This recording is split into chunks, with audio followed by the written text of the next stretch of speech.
Hello and welcome to today's episode of Platinum Talks Wealth. Emmy Nominated journalist Jennifer Rogers Markwell changed gears in her television career when she realized the need to help women make sense of investing. She regularly hosts educational workshops to empower women and others to take charge of their financial future. Now, join your host, Platinum Wealth Management President Jennifer Rogers Markwell, as she leads us into the world of money memories, money infidelities, and how these can mold our relationship with our personal finances as adults. Let's dive into today's episode.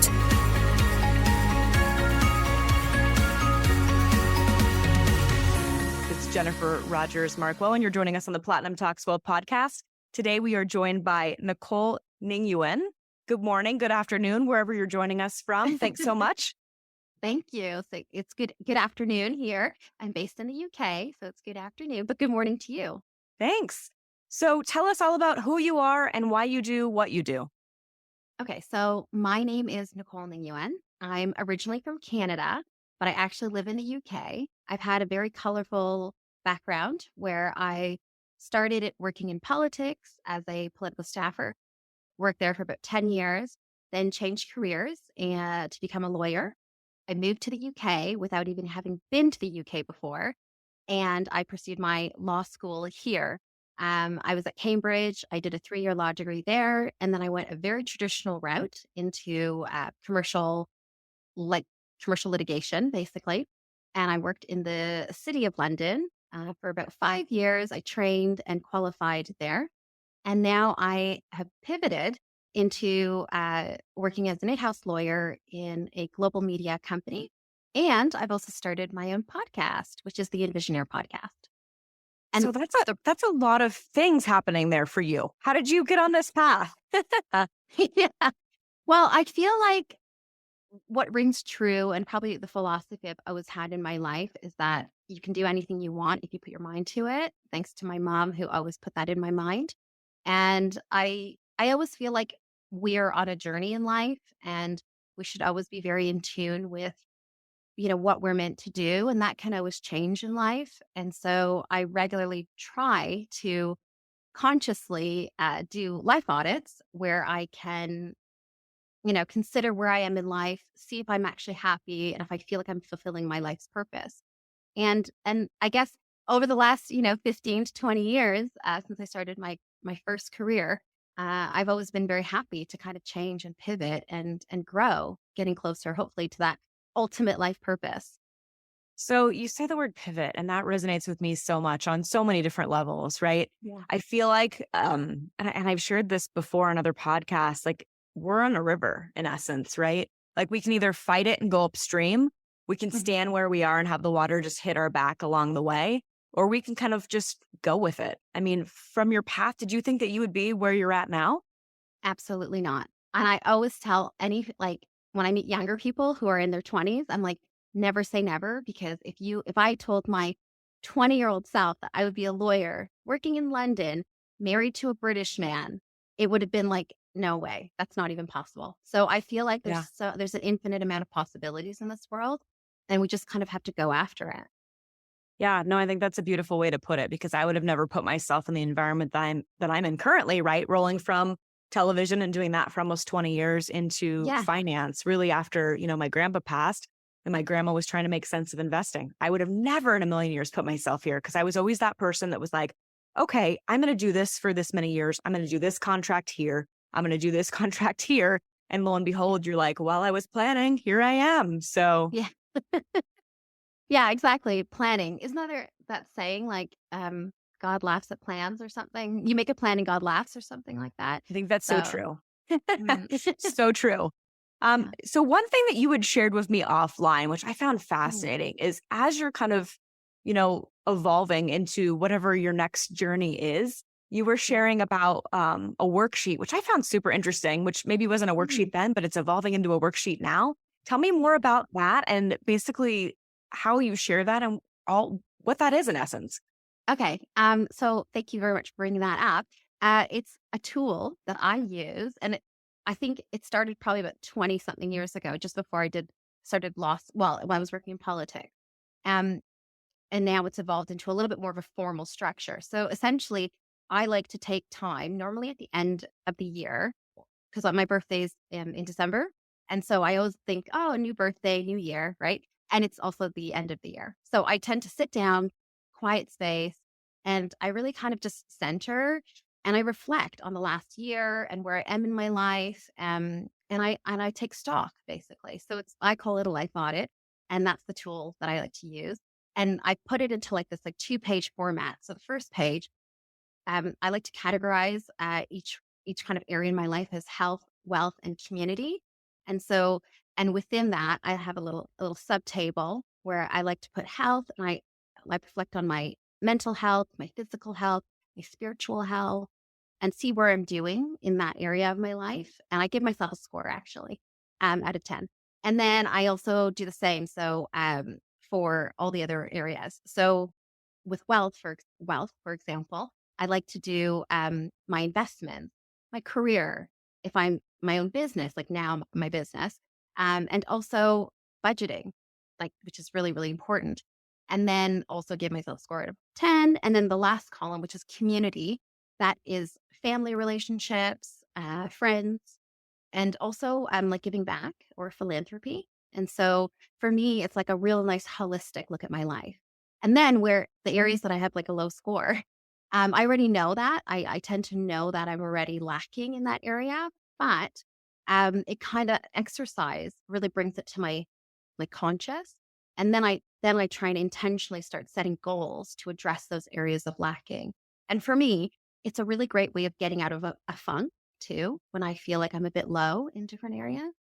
And so, yeah. And so that's the tool. I call it a life audit. So for those of you driving or cooking or, running around with kids, we'll have it on the show notes. So just check there. One thing that you had said that I kind of chuckle on, but not when you're scoring yourself 1 to 10, really, how do you score yourself? Right. You're I'm not going to run out of the park, but are you really? Are you really struggling somewhere? Or maybe in that, situation, you are doing fantastic comparably. How are you defining that scoring for yourself?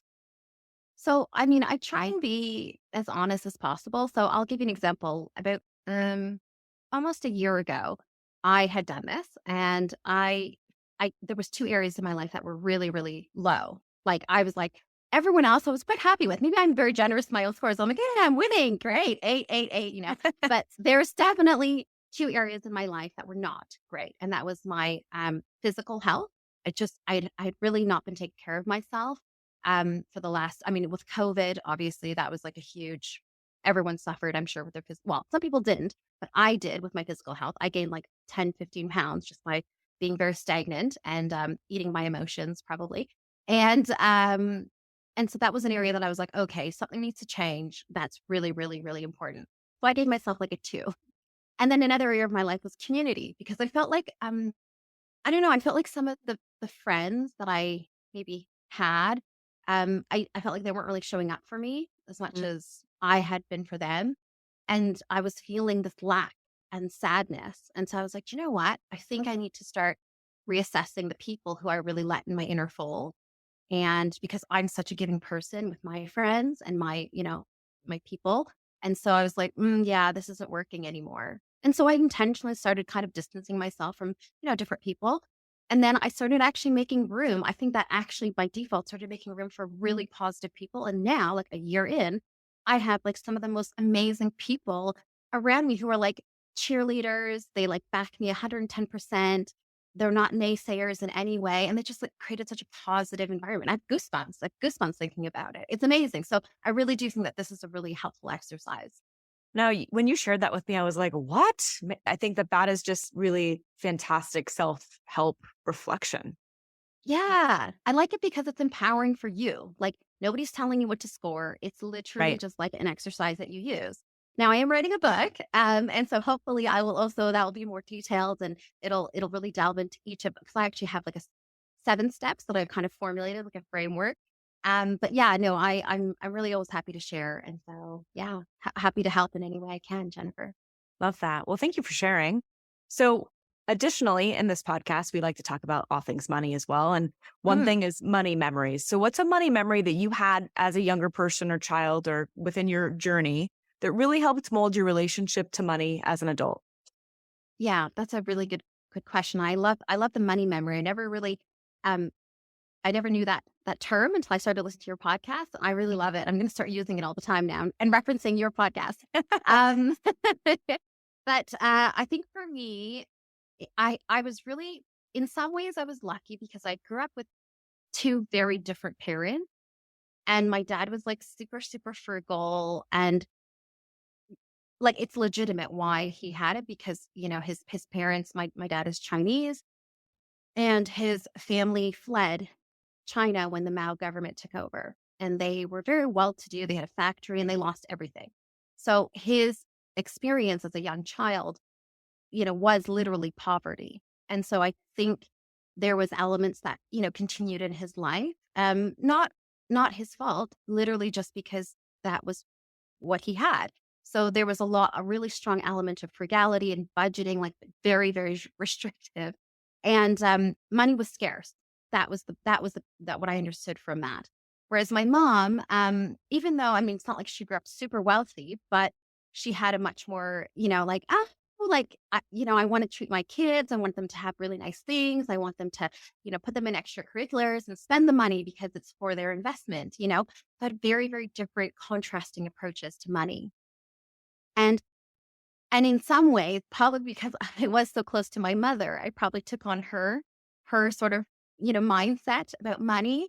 And so I almost went to the extreme where I was like, oh, like we don't even need to budget. Like, why do I need to budget? And that almost was, it led to probably money infidelities, which I'm sure we can talk about later on. But essentially, it really, it gave me very different perspective. Now, fortunately, I'm at a place in my life where I am much more balanced.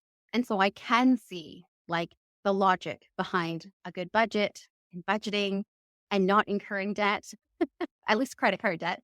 But then I do have this emotional space for enjoying life and, treating yourself and having that luxury at times, right, where appropriate. Yeah. So interesting that you share kind of the family dynamic, right? Mom and dad, both from different places. Has that, and I'm putting you on the spot, so if you don't want to answer, that's fine too.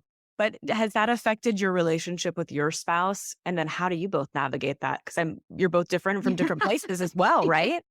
Yeah, definitely. Well, it's so funny because I'm sure this is like there is a yin yang, and which is really great for our relationship. And so my husband probably he's more budget conscious and he's, much more financially aware. And maybe that is what subconsciously drew me to him, is that he does have that quality that I did see in my dad, right? And there's that balance that is created. Yeah. And so yeah, no, I mean, I'm sure it has impacted us because we do have different money memories, and that I'm sure even if you had two people who were both, let's say, more budget conscious, they would still have like money memories, which would create like nuanced. And that would create tension. But when you have two people who also have, let's say 2 different starting points, right? As in my starting point is more like lavish and extravagant, in some ways that obviously has at times created a little bit of tension in a marriage, as it would. But equally, I think in some ways it's good for my husband because he now will say, yeah, let's do that luxurious thing, more so he'll allow himself, I guess is the right thing. Like he'll give himself permission to do more of those things because he does like it, and he has done this luxurious thing. It's not like he's super, super, super frugal, but yeah, I think it's definitely created like a really nice balance between at least the two of us. But obviously there are moments of tension. That's full disclosure. Yeah. And I oh my gosh, like similar, right? So my husband and I obviously came from different places, different backgrounds, but same thing. It's really finding the balance to be able to, maneuver that together as a team too. And it's sometimes it's messy, but I mean, it's great because you're sharing different perspectives with each other as well. But can I ask you a question? Like who is more like budget orientated and who wants to have more of like the luxurious? Yeah. So I'm the opposite, right? So I'm the person that's more, and I always tease I'm the $5 shirt girl. Like I want a $250 shirt for $5 with a coupon, right? That's me.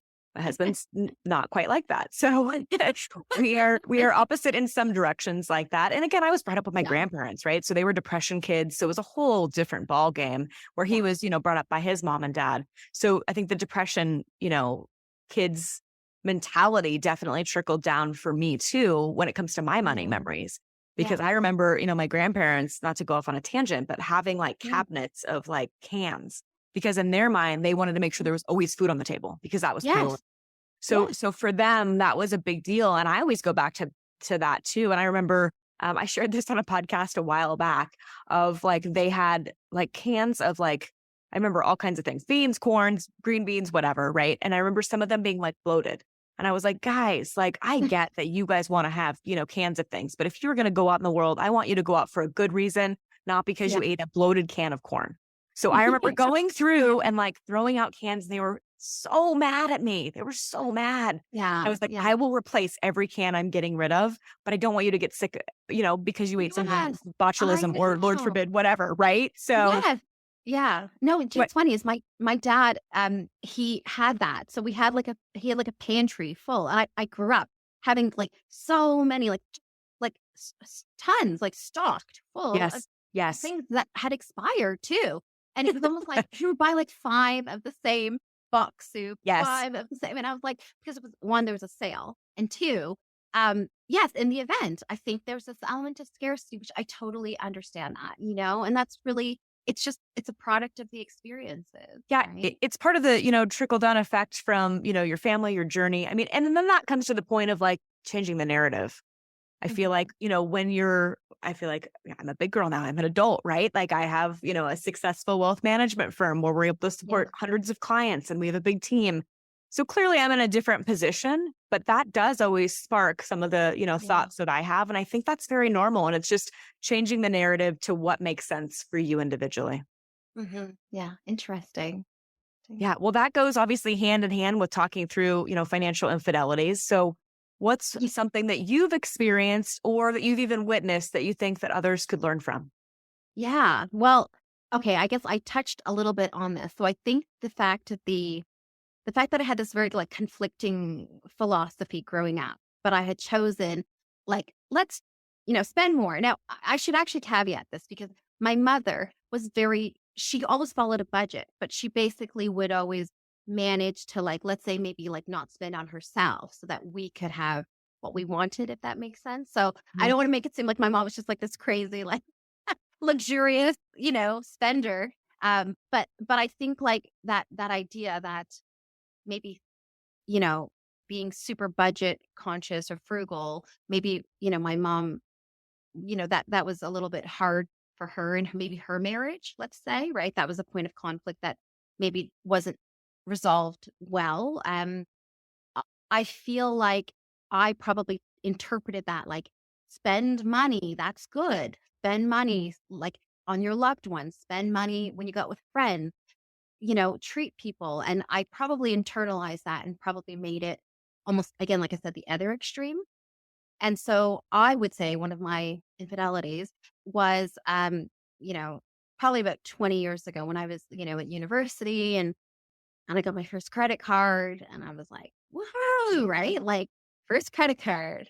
And I just racked up so much credit card debt that I had, and not understanding, having financial literacy at the time and understanding what that meant, how it could affect my credit if I didn't pay off immediately, the actual, the compounding effect of how much I actually owed. It's not just $20. It's, however much it is, 27 or something. And it's just compounding of it all. It's insane. So that was definitely a money infidelity, a financial infidelity. And I think it got to a point where it's a little bit of a breaking point because my dad had very kindly helped me out to pay it off. And then I did it again. And then he did it again. And so then I was like, oh. And then there was a lot of there was some arguments. And then you know what? I finally said to myself, okay, this is crazy. I need to take control of this. And so I actually met with a financial advisor who ended up telling me, okay, look, if your dad can help you with this one, last time, then if you could pay him back, we can like get you, when you get your salary, I was working in politics.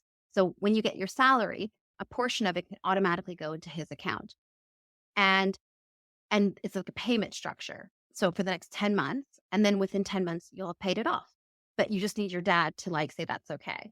And actually that, like the first time when I was like, oh, this is how budgeting, and it can be very structured and nice, and it can be simple and not scary.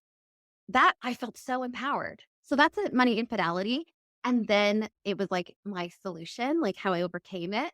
But I will say ever since then, I've never had credit card debt, and I'm very proud of myself because like I'm always on top of it. I don't have any debt, so I'm very proud of myself. No, and that's huge because I feel like that journey is similar for a lot of folks across the board. I remember going to college, and this was not to date myself, but a while ago. And they had like on the quad, like all these different booths set up, and they're like, you get a free beer and you get a free pizza and have a t-shirt. And you're like, yes, I need all of this. No, you don't. You don't. No, but you don't understand quite the concept of that. And so I think, I mean, for me, I had to dig out as well because of, not understanding, not knowing. I look back on that and I'm like, wow, I had no understanding whatsoever. And I was like thinking it was acceptable to, have a bunch of credit cards. No. But again, like now looking back on that, this is where financial literacy is so important and sharing so people don't, go through that same, path. Absolutely. And that's what you do. So that's great. That is, yes. Absolutely. That is why I'm here. And that's why I created the podcast, really for that financial literacy, just that alone, which is huge. So before we wrap the conversation, first off, thanks so much for sharing everything. This has been a great time with you.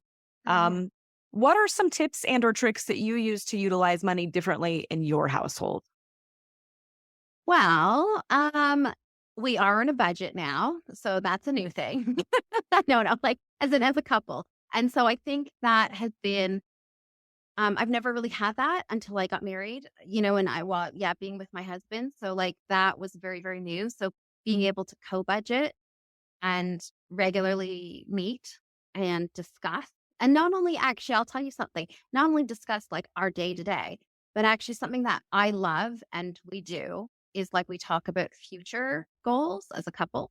And that for me is really, really great because I guess I need to have that little like, oh, this is what we're working towards. It's almost like gamification, It's like, oh, if we save this amount every month, we can do this fun thing. Okay, yeah, let's do it, So I guess a gamification as a couple is something that I really like and we do, which is nice.